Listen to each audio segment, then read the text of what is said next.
Welcome back to today's Bible study. My name's Josh, and up to this point, you've learned how to observe carefully and how to let context guide explanation.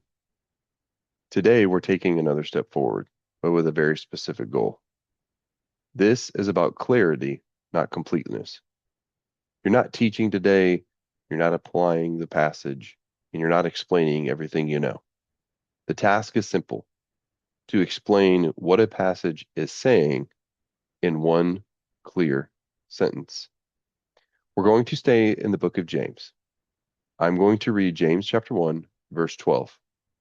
As you listen, bring to mind the observations you've learned to make, what's happening, how the idea holds together, and what stands at the center. James chapter 1, verse 12.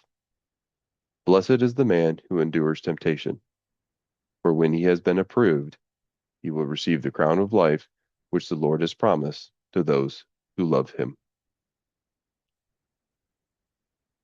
Now take a moment to review what you've already noticed about this verse.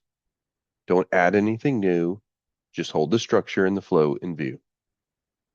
Now try to state what this verse is saying in one sentence.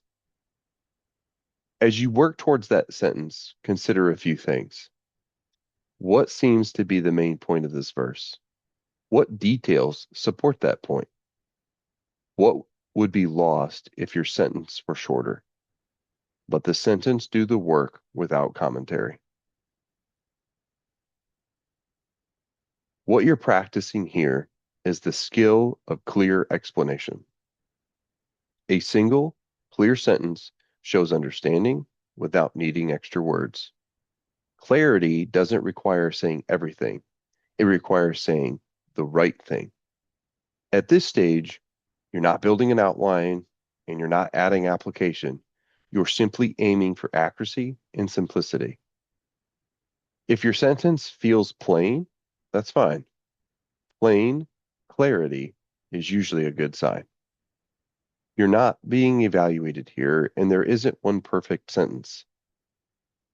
We're going to stop here without comparing answers or deciding which sentence is best.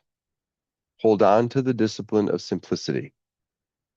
When you're ready, move on to the next video.